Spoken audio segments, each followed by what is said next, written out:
Greetings, Mindcrafters, and welcome to another Mindcraft discussion on this glorious January day. And my name is Kimberly Quinn, and I'm pretty pumped today, definitely, to discuss this whole thing with work-life balance, and now what's being termed life integration, and how they're different. That's really where we're going with this. And I actually did a podcast interview with my friend and colleague Sarah Camille a little while back, and she talked a lot about this as well. So if you want to hear more about sort of like the physical movement component, that she's just, I think, released just a couple weeks ago. So anyway, one of our own Champlainers. So today I want to talk about, again, work-life balance versus life integration. You were hearing these terms used, and they're different. So it's very important to explain that. So with work-life balance typically, of course, refers to kind of two things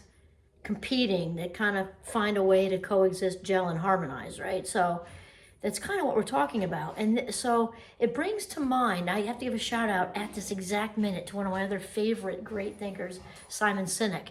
So I was listening to him earlier today, and this has kind of been in my mind anyway, because like I said, I just interviewed my friend and colleague, Sarah Camille, it brings to mind why our personal and professional lives have to compete.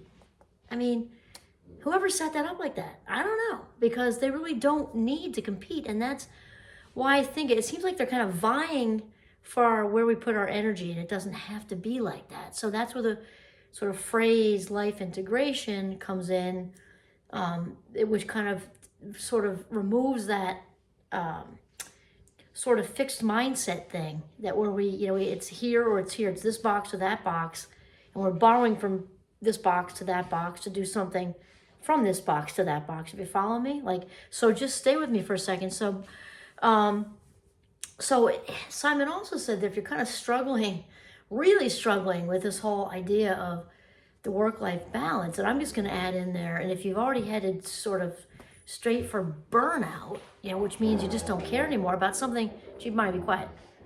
Just giving herself a little back scratch. Burnout is obviously when we cease to care about something we really do care about. And I've had more than a few people talk to me about burnout when I've done professional gigs at the various colleges and universities, and saying, I don't know if you understand, but I love my students. Like, what's the matter? People, I'm thinking of one particular college, I don't know if you call that the Midwest or what, but anyway, they were saying, I'm a student affairs person. I forget what exactly they did in student affairs, but it doesn't really matter, because they're in it to be with the students. And she was saying to me, I know I care underneath it all. I'm just not feeling it. I am just so fried. And so when we get to that point of being totally fried, all the Tai Chi and yoga and meditation music and nice scented candles being lit isn't gonna help much, because you kind of landed there. So that's kind of what we want to prevent. And so it really comes down to energy versus hours. Somebody else was talking about this recently, actually more than a few somebodies. Abraham Hicks, definitely, because we tend to get locked into those boxes again, hours that are for work-related things and the hours that are for personal life-related things. And they're not supposed to mix, because if something's for my personal life, like I want to watch my kid's soccer game, it's a gorgeous day out and it's 4:00 and I'm almost done anyway, and I want to go for a run. But running is only for when it's in the other box in personal life, and that can't hop into this box, because I'm going to feel guilty and horrible and like I'm, almost stealing in a sense, right? And that's just so crazy. We got to change our mindset around that. That doing something for our own well-being is a good thing, not a bad thing. Now, we're not talking about, leaving people stuck, we're not talking about being reckless and, just bailing out when like you got a business partner who, your colleague, whatever you want to call them, who you're supposed to do a presentation with, and they've already done, 60% of it, and now you're leaving because you feel like it. No, we're not talking about being reckless. We're talking about, if it can work, right, to go ahead and go on the run. If it's a beautiful sunny bluebird day, not only that, is that better for you, your partner if you have one, kids if you have them, you're better, more productive, you're better for your colleagues, you're a better colleague, and you're more productive and more creative in everything, because you're happier and healthier and centered. So that's kind of what we're getting to. So Another thing Simon brought up, which I wanted, part of the reason I want to do this video is because this is me, and he and I just would love to have lunch with this guy. One of few, you know, more than a few. He's definitely also in my friend circle. He's just not aware. So he asked these questions like, when do I have ideas, like the idea flood, because I get them all the time, and when do I need a breather? And again, we get back to the boxes because thankfully I've got incredible freedom and flexibility at Champlain, where you know I love it if you've heard other videos, because I frequently get flooded with ideas. I'm an early bird, up at 5, whatever in the morning. I'm quote unquote working away, even though I love it, so it doesn't feel like that. And I get flooded with ideas when I'm in the woods with Giovanni, like flooded. That's where I came up with the whole idea of Minecraft, or the word for that just like came to me. I can't even take credit for it because it kind of just like happened. And ideas for videos, ideas for projects, ideas for all the workshops I do with my students.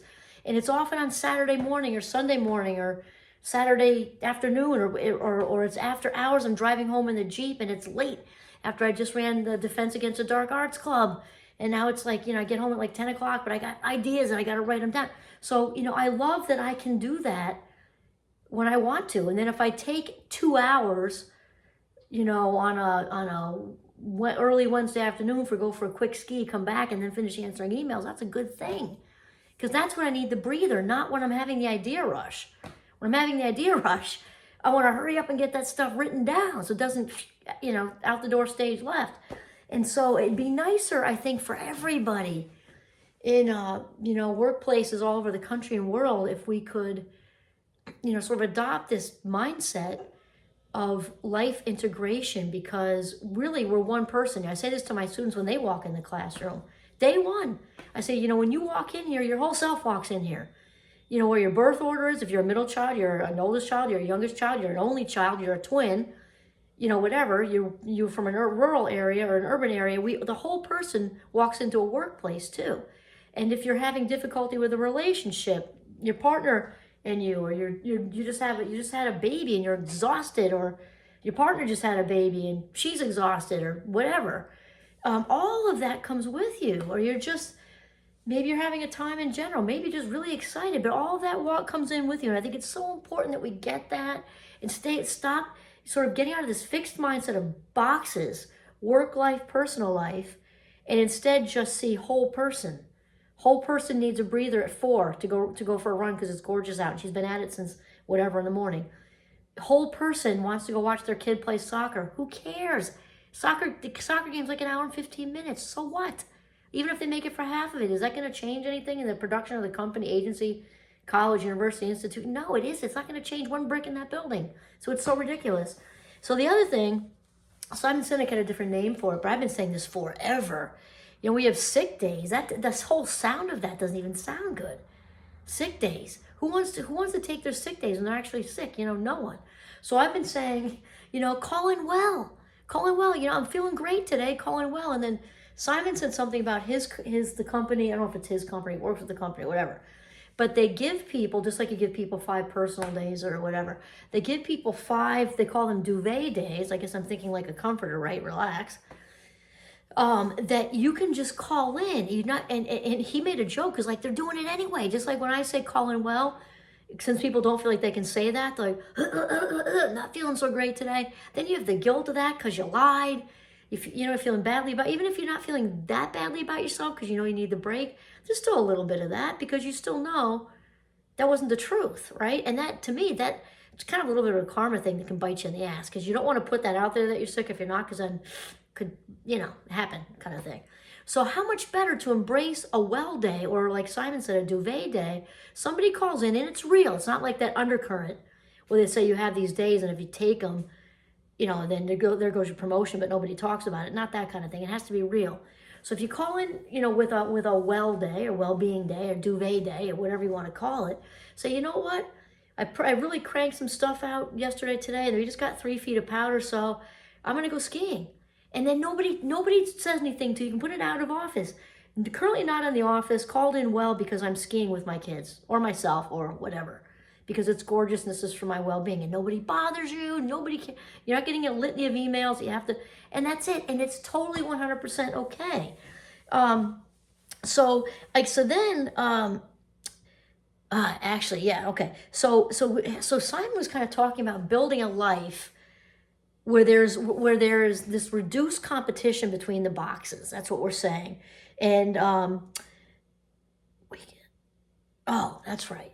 Okay, and so and also so kind of getting rid of the boxes and that mentality of I can only do personal things after hours and on the weekend, which is the same thing as getting rid of the boxes, I guess. But it's more of a gel. It's more of a harmony, because it also makes it totally legit. Like I was saying, like if your family's saying stuff to you, oh, you got your computer open on a Saturday morning. Well, maybe I just got a great idea that I'm not going to have if I don't write it down or type it down or something. So on both ends of it, that it's okay. And we're not saying be boundaryless and have welcome tattooed on your forehead where you're being everybody's everything all the time. No, it's the opposite, because we value ourselves. We are putting up boundaries, and we're also just being sort of